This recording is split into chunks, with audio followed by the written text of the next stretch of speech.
देखिए हमें find moment of inertia of hall sphere दिया है, एक क्वेश्चन दिया है। तो जैसा कि मुझे पता moment of inertia of hall sphere का 2/3 का स्क्वायर होता है, सॉलिड स्फीयर का 2/5 का स्क्वायर होता है। तो ये टू स्फीयर दिए गए हैं, एक को I1 लेते हैं, एक को I2 लेते हैं। I1 का निकालना है मुझे।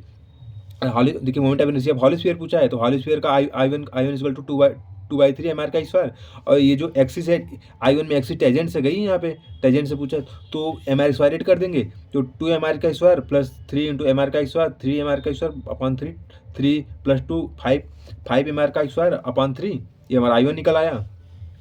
अब देखिए I2 में क्या करना है, जो I2 में एक्सिस सेंटर ऑफ मास से गई है, तो सेंटर ऑफ मास और प्लस ए एक्सिस पैरेलल में है। तो यहाँ पे एक थ्योरम लगता है, पैरेलल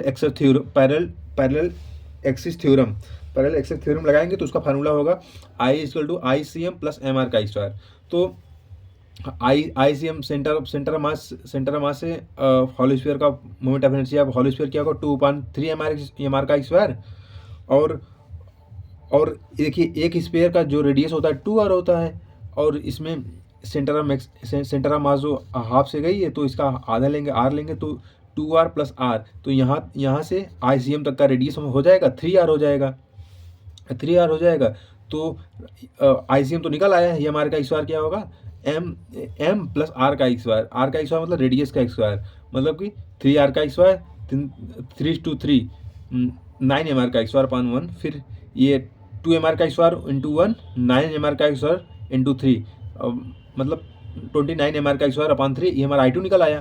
तो I1 + I2 ऐड कर देंगे। I1 हमारा था 5MR का स्क्वायर अपॉन 3, और ये I2 तो मेरा 29MR का स्क्वायर अपॉन 3, तो इसको ऐड कर लिए 34MR का स्क्वायर अपॉन 3 आ गया। अब क्वेश्चन सेकंड देखते हैं। इस ये सॉलिड स्फीयर के लिए पूछा गया है।